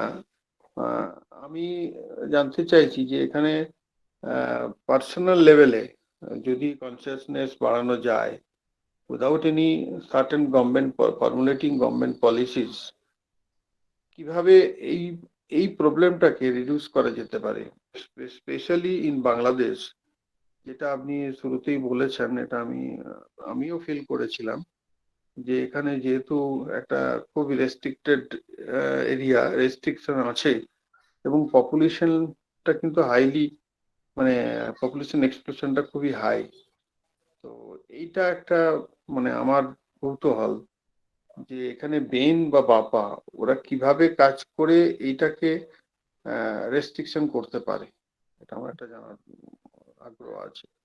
তো আমরা যারা বায়োলজিস্ট, আমরা তো ইকোনমিক্সটা খুব একটা ভালো মানে সেই লেভেলে বুঝি না বা চেষ্টাও হয়তো করি না, কিন্তু আমরা কমনলি যেটা জানি পপুলেশন, আমরা এক্সপ্লোশনটা মেজর কজ অফ এনভায়রনমেন্টাল পলিউশনের সাথে রিলেটেড বলে আমরা জানি। পপুলেশন বাড়লে তো এনভায়রনমেন্টাল পলিউশন বাড়ে, এনভায়রনমেন্টাল পলিউশন থেকে তো পপুলেশন এনভায়রনমেন্ট ডিগ্রেডেশনটাও আসছে ন্যাচারালি। তো how it can be controlled basic লেভেলে, আমার যেটা মনে হয় যে এটা কি খুব ইম্পর্টেন্ট নয় টু কন্ট্রোল দ্য পপুলেশন? এটা আমার সেকেন্ড একটা আপনার কাছ থেকে কোয়ারি। কারণ পপুলেশন এক্সপ্লোশনের সাথে সাথে তো পোভার্টি আসছে, ইকোনমিক ক্রাইসিস আসছে, সেই লেভেল থেকে তো ন্যাচারাল ডিস্ট্রাকশন হচ্ছে, হ্যাঁ, এক্সটিংশন অফ স্পিসিস আমরা জানি, হ্যাঁ, ডিফরেস্টেশন আসছে। তো এইভাবে এই জিনিসগুলোকে আমার মনে হচ্ছে, এটা আমার পারসেপশন ইয়ে থেকে ফিলিংস থেকে বলছি, একটা হচ্ছে যে স্পেশাল গভর্নমেন্ট লেভেল থেকে যদি কোনো সেরকম পলিসিস ডেভেলপ না হয় এবং অ্যাট দ্য সেম টাইম যদি পপুলেশন এক্সপ্লোশনটাকে রিডিউস করা না যায়, তাহলে কি আমরা আদৌ এনভায়রনমেন্ট ডিগ্রেডেশনটাকে প্রোটেক্ট মানে রুখতে পারবো? এটা আপনার কাছ থেকে কিছু জানার ইচ্ছে। Thank you madam. Thank you. আপনার প্রশ্নটা অনেক গুরুতর এবং আপনি ঠিকই বলেছেন যে of course populations is the first thing that we look at when we look at যে environmental degradation কি বাড়বে না কমবে। পপুলেশন কমলে সব রিসোর্সের উপর প্রেশারটা কমবে। However, well, one of the things we should note is Bangladesh's population growth rate কিন্তু about 2% ছিল, কিন্তু এই গত 10 বছরে it has fallen to 1% and it is falling. So Bangladesh is going through what we call a demographic transition. শোনা যাচ্ছে না, আমার মনে হয় একটু কানেক্টিভিটি প্রবলেম হচ্ছে। শোনা যাচ্ছে? Yes, ma'am. আচ্ছা আচ্ছা, তো তো ডেমোগ্রাফিক ট্রানজিশন বলতে আমরা বুঝি it's an economist term to some degree also, is যে আমাদের ইনকাম বাড়লে there comes a point at which the population growth rate will first rise. Why will it rise? Because আমাদের better income, better medical facility থাকলে বুড়োরা আরো বাঁচবে, life expectancy বেড়ে যাবে, কিন্তু people will continue to have the same number of children. So যদি birth rate না কমে কিন্তু ডেথ রেট কমে যায়। কিন্তু শুনতে পাচ্ছি না ম্যাডাম, সরি, অর্পিতা শোনা যাচ্ছে কি? হ্যাঁ স্যার, শোনা যাচ্ছে, আমরা স্যার শুনতে পাচ্ছি। আপনার কথা শোনা যাচ্ছে, আমাদের শুনতে কোনো অসুবিধা হচ্ছে না। বলতে হয়তো আমার এখানেও কানেক্টিভিটি প্রবলেম হতে পারে। কিন্তু আরেকটু সময় গেলে what happens is the birth rate starts to come down. So the fertility rate is very important, and the fertility rate has dropped very much in Bangladesh. So even if the death rate has fallen or the life expectancy has risen, population does increase, but it does not increase as much. So we're finding that happening in Bangladesh. So, in states like Kerala, for instance, the population growth rate is 0 or even a little bit negative. So there are different parts of India where population growth rates differ. So Bangladesh ওরকম ভাবে population growth rate অনেক কমে গেছে. But the problem, of course, is not just the growth of the population, but the distribution of the population. এখন যদি সবকিছু একখানে concentrated থাকে, যেমন ঢাকায়, তাহলে ওখানে তো degradation হবার সম্ভাবনা অনেক হবে। আর ধরেন আরো সারা দেশের অন্যান্য জায়গায় অত degradation হচ্ছে না। তারপরে আরেকটা ব্যাপারও আছে যে অনেক মানুষ বাংলাদেশ ছেড়ে চলে যাচ্ছে। এখন বাংলাদেশে is a special case where it is the most densely populated country, so it is a good thing if it can go to other places, if people can go to other places. The problem is যে অন্যান্য দেশ তো চাবে না যে এত মানুষ আসুক এখান থেকে, বা I mean they have immigration policies. So the world has restrictive human movement or labor movement, even though we allow finance and capital to move very much. So again, this is to some degree an economic issue also.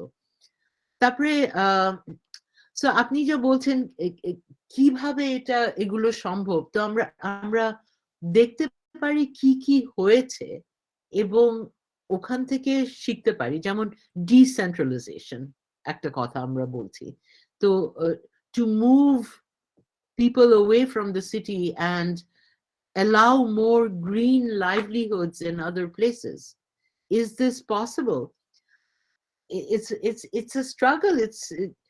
There are many vested interests that want to keep the system the same way, but we are constantly trying to struggle against that. Some of it আপনি যা বলেছেন সেটা ঠিক. How much can we do in a place that is already so densely populated? We don't know. মানে one thing we're doing is that যেমন ধান চাষ না করে আমরা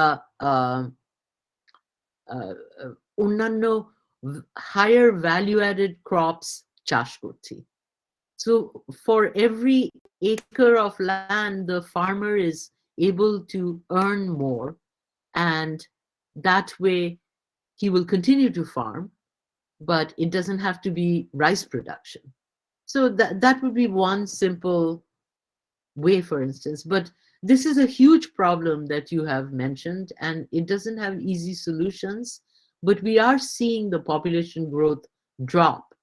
So if it can drop to a negative rate, then we will be in a better place.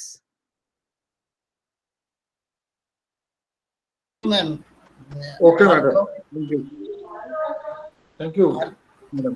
কাউকে কি আর কোনো কোশ্চেন আছে?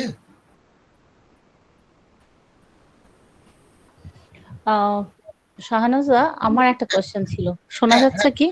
হ্যাঁ ma'am. Good morning ma'am. Ma'am, আমার যা কোশ্চেন ছিল তা আগের পৃথ্বীশ বাবু এবং আমাদের প্রিন্সিপাল স্যারের সঙ্গে অনেকটা মিলে গেছে। তো একটাই জিনিস আমার বলার ছিল, সেটা হচ্ছে যে আমি গ্রাসরুট লেভেলে কিছু মানুষজনের কাছাকাছি থাকি এবং ইন্টারাকশন করার সুযোগও হয়।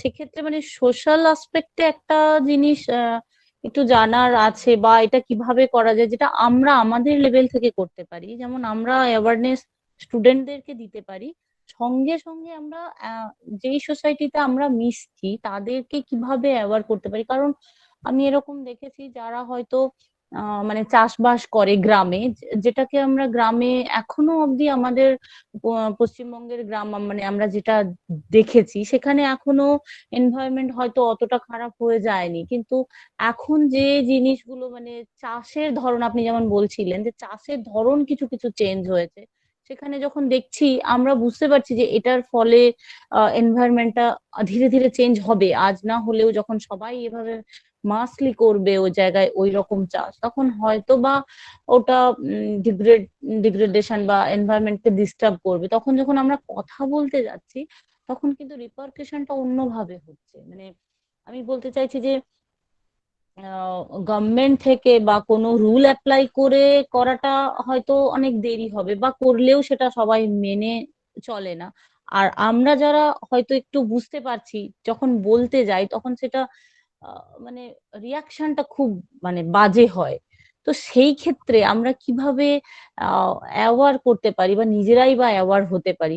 কারণ এটা ইকোনমিক্স এর সঙ্গে ভীষণ ভাবে জড়িয়ে আছে। গ্রামের লোক তারাও চায় ভালো মানে আর্নিংটা তাদের বাড়ুক, এবং সবাই ওই আমরা যেহেতু পশ্চিমী দেশের মতো করে বাঁচতে চাই, তো তারা চায় যে শহরে যেরকম মানুষ আছে ওয়েলথলি, তো ওয়েলদি হতে চায়।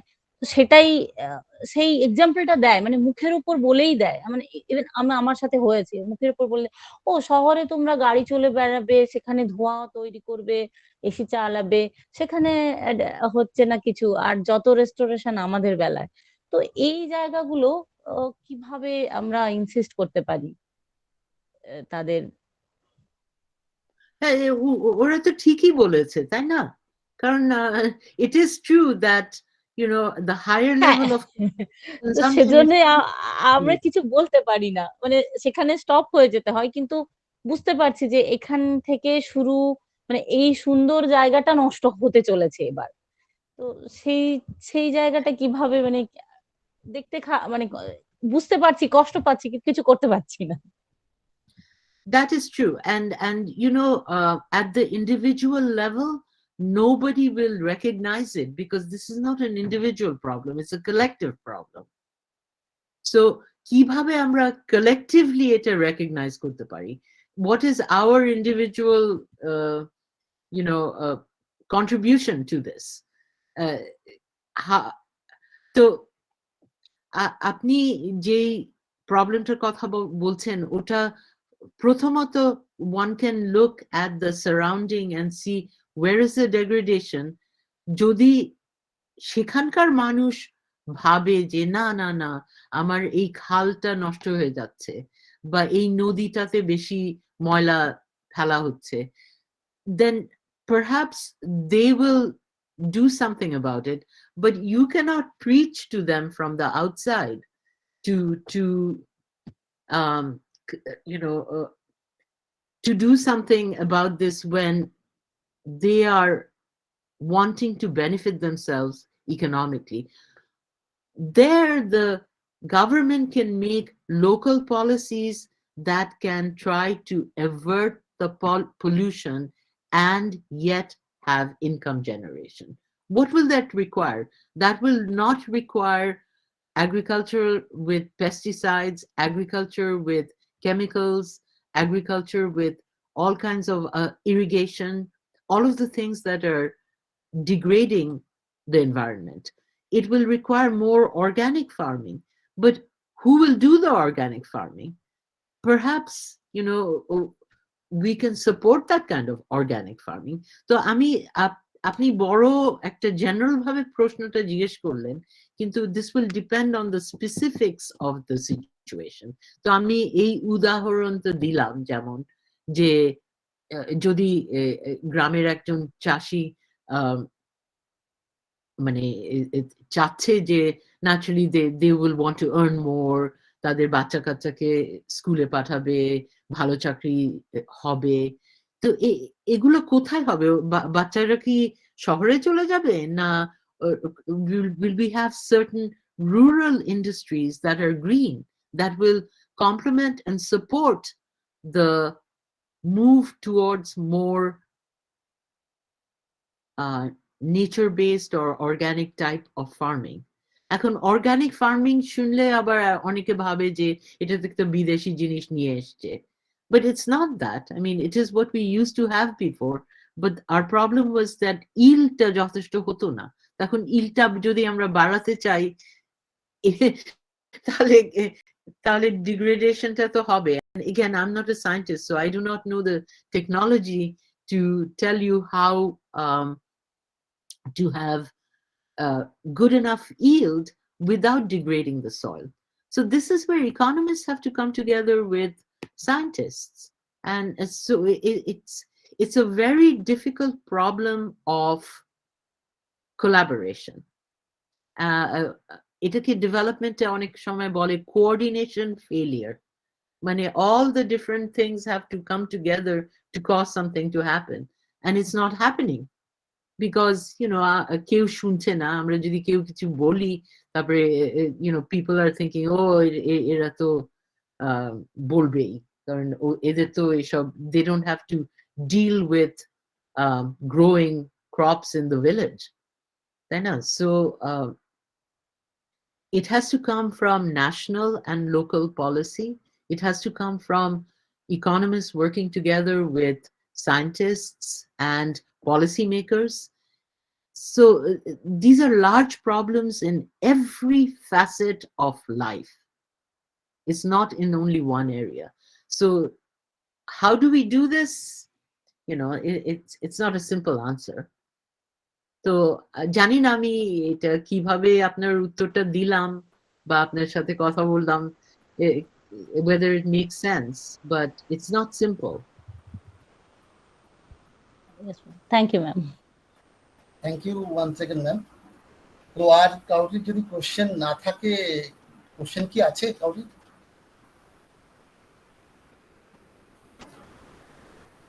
তো ম্যামের কথাই কালেকটিভলি অ্যান্ড ইন্ডিভিজুয়ালিটি নিয়ে আমাদের চলতে হবে।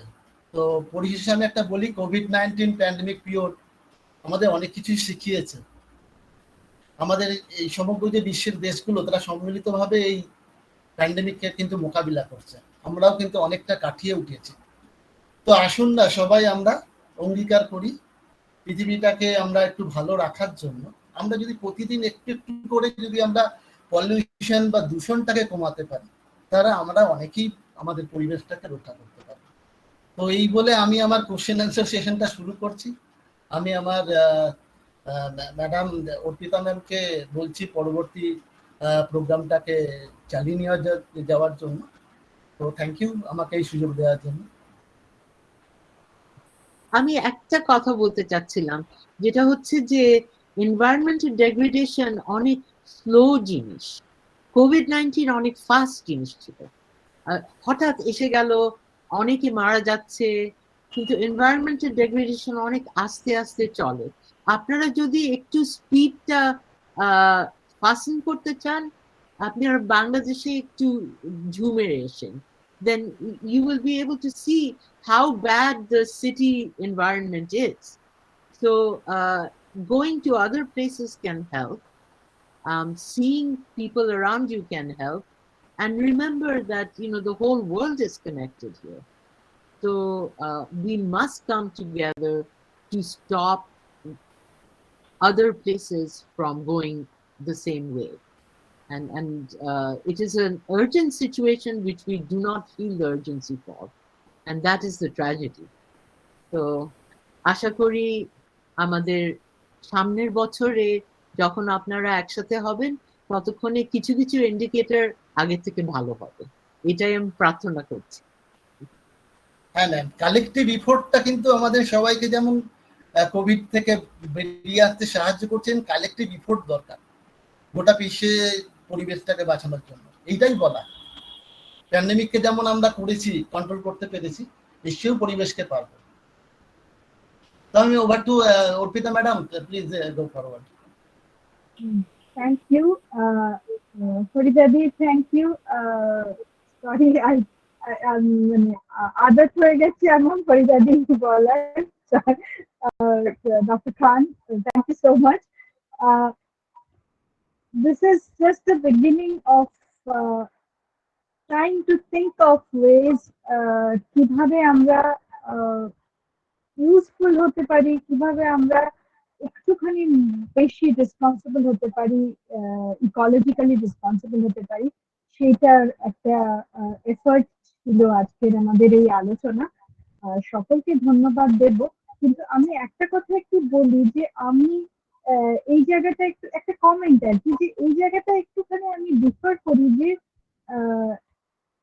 সেভ দ্য আর্থ, আর্থ কিন্তু আমাদের আসার অনেক আগে থেকেই রয়েছে। আমরা এই আর্থ 5টা মাস এক্সটিংশন দেখে নিয়েছি। আমরা we have entered the 6th mass extinction. So at the most যেটা হবে, আমরা humankind along with the life on the earth will go extinct. আর্থ কিন্তু রিসেট বাটন প্রেস করে নিজেকে ঠিক আবার শুরু থেকে শুরু করে নিতে পারবে, পৃথিবী এখানেই থাকবে, তার কিছু এসে যায় না, আমরা সব ধ্বংস হয়ে যাবো, আমরা নিজেদের ধ্বংস করছি, আমরা একটা আত্মহত্যা প্রবণ জাতি হয়ে দাঁড়িয়েছি। সেই জায়গাটায় আমাদের একটুখানি ভাবনা চিন্তা করার একটু দরকার আছে, এবং খুব গুরুতর দরকার, কারণ আমরা কিন্তু এই এক্সটিংশন ফেজে ঢুকে পড়েছি, আমরা already, it has already started.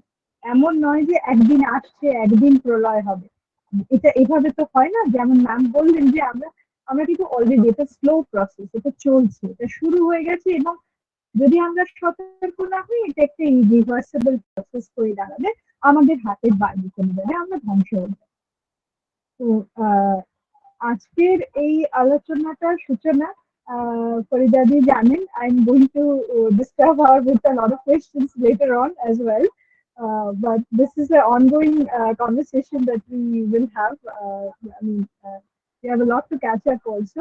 Thank you so much সবাইকে। আমাদের ফর্মালি একটা ভোট অফ থ্যাঙ্কস দেওয়ার জন্য আমি আমাদের ফিজিওলজি ডিপার্টমেন্টের অ্যাসিস্ট্যান্ট প্রফেসর ডক্টর সাকিলেখা ম্যামকে ইনভাইট করছি।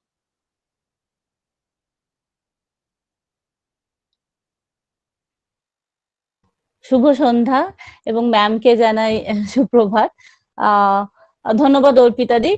আজকে এই ওয়ার্ল্ড এনভায়রনমেন্ট ডে এই একটা সন্ধ্যেতে আমরা আমাদের কলেজের nature and environment sub committee যে আয়োজন করেছেন এই সুন্দর একটা অ্যাওয়ারনেস প্রোগ্রাম অর ওয়েবিনার, যেখানে ম্যাম তার অনেক ব্যস্ততার মধ্যেও আমাদের সময় দিয়েছেন, এবং ওনাকে আমাদের মধ্যে পেয়েছি, এবং ওনার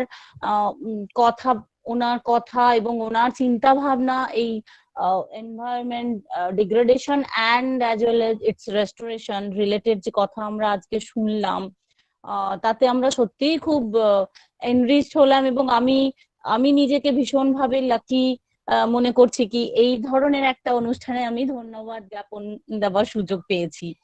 তো ফার্স্ট অফ অল আমি ম্যামকে আমাদের আন্তরিক শুভেচ্ছা এবং ধন্যবাদ জানাই যে তিনি সুদূর কলোরাডো থেকে আমাদের সঙ্গে থেকে এত সুন্দরভাবে এই টপিকটির উপর বললেন, এবং তার সঙ্গে সঙ্গে আমাদের যতজনের কোয়েরি ছিল সেগুলো খুব সুন্দরভাবে ক্লিয়ার করলেন, এবং একটা অন্যভাবে আমাদের একটা দৃষ্টি দিলেন এবং উৎসাহিত করলেন, যাতে আমরা যাতে অন্তত ভাবি যে হ্যাঁ, আমাদের পরিবেশটা নিয়েও কিছু ভাবার আছে, যেটা দিন দিন আমরা বোধহয় নিজেরাই খারাপ করে চলেছি।